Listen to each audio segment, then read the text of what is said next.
Assalamualaikum warahmatullahi wabarakatuh. Jumpa lagi dengan channel Suyek. Kali ini saya akan membawakan cerita horor yang berjudul Jin Rese Penunggu Masjid. Oke teman-teman, kita langsung ke ceritanya.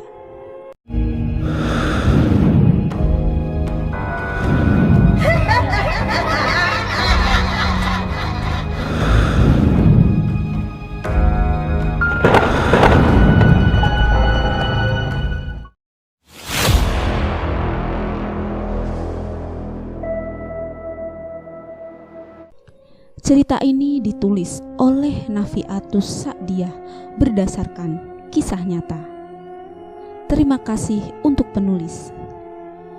Kisah ini dialami langsung oleh suami saya ketika duduk di bangku kelas 11 MTS atau setara dengan SMP. MTS ini adalah SMP berbasis Islam, jadi mata pelajaran agama Islam lebih banyak porsinya dibandingkan SMP pada umumnya. Suami saya bernama Ir. Kisah ini terjadi di salah satu masjid di daerah Jati Sampurna, Kota Bekasi, Provinsi Jawa Barat. Saat itu, bapak mertua saya rutin mengikuti sebuah jamaah atau perkumpulan di salah satu masjid. Jamaah ini disebut Majelis Iktikaf. Kegiatannya tidak hanya iktikaf atau berdiam diri di masjid, tapi juga ada kajian-kajian rutin untuk memperdalam ilmu agama. Selain itu, ada pengajian bersama juga. Pengajian ini dilaksanakan setiap malam minggu dan hanya diikuti oleh para laki-laki. Dalam kajian ini, mereka dipimpin oleh pemuka agama yang bisa dipanggil Pak Haji. Suatu hari, bapak mertua saya yang bernama Pak Muji mengajak Ir untuk ikut serta dalam pengajian tersebut. Ini merupakan kegiatan majelis iktikaf pertama dan terakhir kali yang diikuti Ir, lalu menjadi pengalaman yang tidak pernah terlupakan seumur hidup. Bahkan saat itu Ir sudah punya 3 anak dan masih mengingat dengan jelas kejadian tersebut. Sana Gih, ikut bapak pengajian, daripada malam minggu kamu keluyuran gak jelas, seru ibu. Ya Ir, ikut bapak ya pengajian, bapak mempertegas. Akhirnya Ir dan bapak pergi ke masjid. Tempat pengajian itu dilaksanakan sekitar pukul 7:30 malam.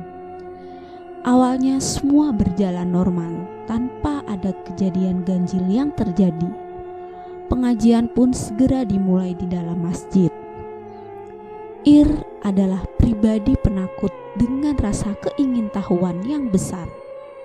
Ketika semua jamaah sedang mendengarkan ceramah keagamaan dari Pak Haji, tidak demikian dengan Ir.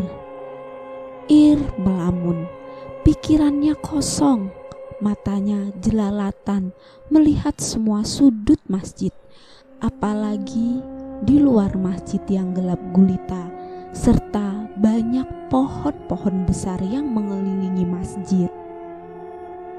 Tiba-tiba Ir melihat sorot lampu berwarna merah dari luar masjid. Sorot lampu itu menyala redup, lalu semakin terang dan membesar serta berusaha masuk ke dalam masjid. Sorot lampu itu berubah menjadi segitiga terbalik yang dengan cepat berpindah-pindah tempat dari pintu dan jendela masjid.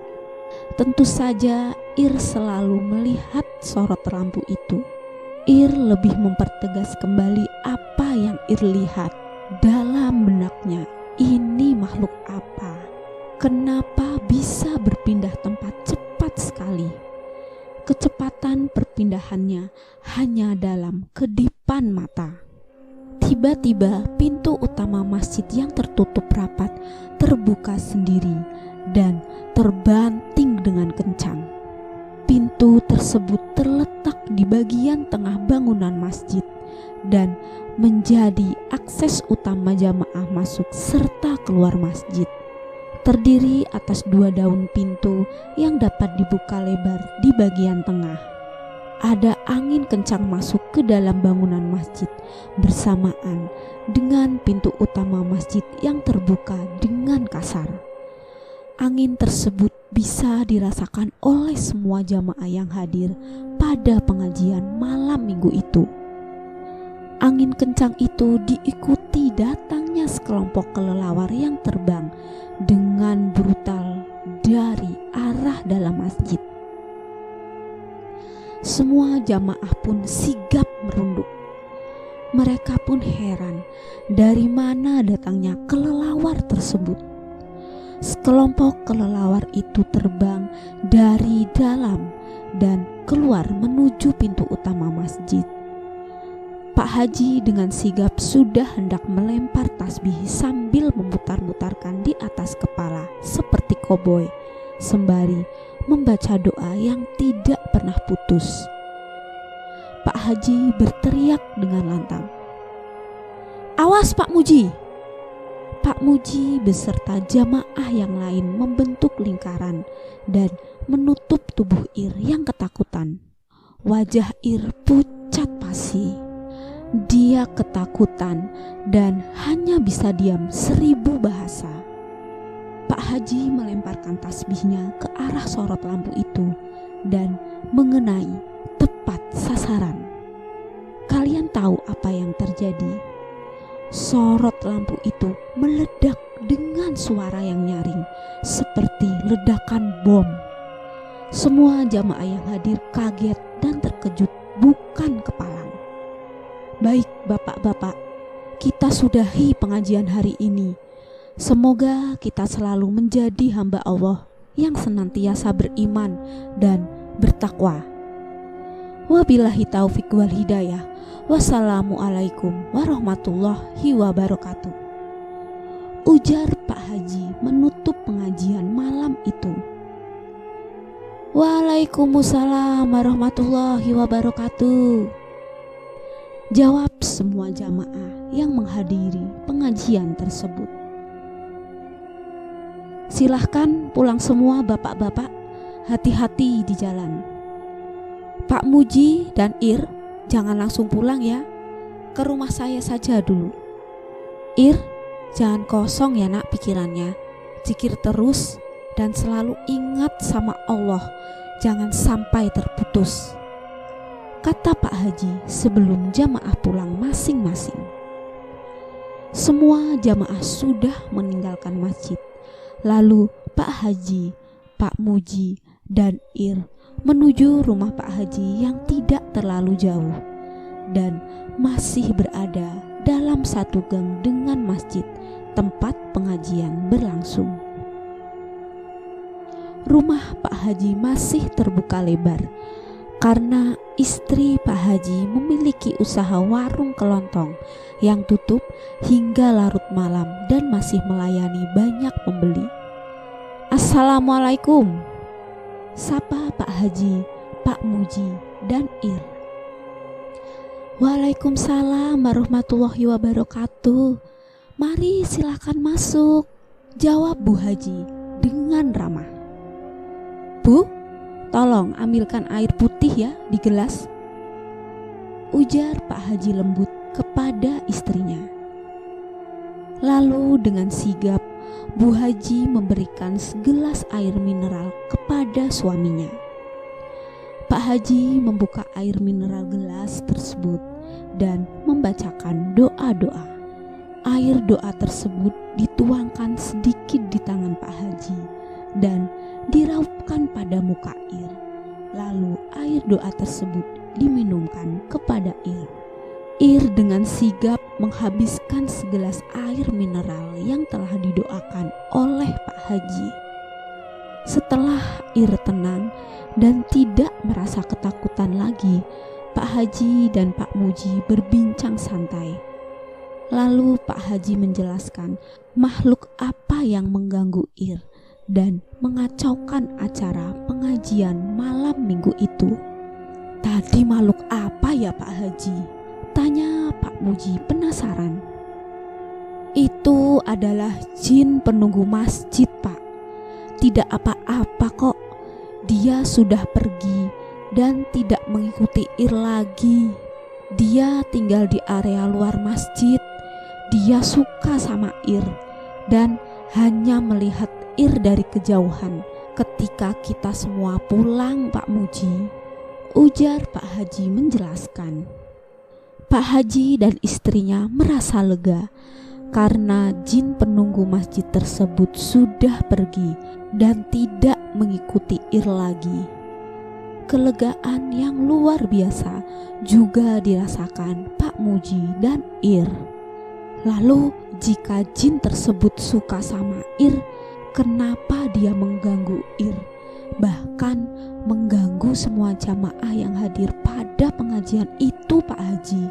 Tanya Pak Muji yang masih penasaran. Dia ingin menunjukkan kehebatannya, Pak Muji, dan dia ingin keberadaannya diakui oleh kita semua. Jawab Pak Haji dengan singkat. Pak Muji dan Ir sudah boleh pulang agar Ir bisa segera istirahat dan tidur. Nak, pikirannya jangan kosong ya. Kamu harus zikir terus dan selalu ingat pada Allah.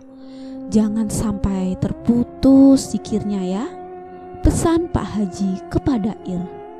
Ir mengiyakan dengan sopan dan mengingat-ingat pesan dari Pak Haji. Pak Muji dan Ir pun pamit pulang kepada Pak Haji dan juga istrinya. Masjid tersebut adalah masjid milik sebuah keluarga yang pembangunannya masih percaya pada hal-hal mistis. Hal mistis yang dilakukan saat pembangunan masjid tersebut adalah memotong ayam cemani dan menjadikan darah ayam tersebut sebagai pondasi bangunan masjid. Selain itu, pemilik masjid juga menanam miniatur pocong kecil sebagai pondasi bangunan masjid tersebut. Hal ini sudah jelas tidak dibenarkan dalam hukum Islam. Perbuatan ini mengarah pada kesyirikan, yaitu perbuatan menyekutukan Allah. Masjid ini pun semakin sepi dan ditinggalkan para jamaah. Bahkan warga di sekitar masjid enggan beribadah di masjid itu. Sebagai umat Islam, mari kita amalkan ajaran Islam yang murni, yaitu hanya percaya kepada Allah Subhanahu wa Ta'ala dan percaya pada Rasul-Rasulnya tanpa embel-embel ilmu kejawen, dan juga tanpa ditunggangi oleh hal-hal mistis yang dapat menjerumuskan kita kepada kesyirikan. Selesai. Oke teman-teman, sekian cerita dari saya. Wassalamualaikum warahmatullahi wabarakatuh. See you next time. Bye.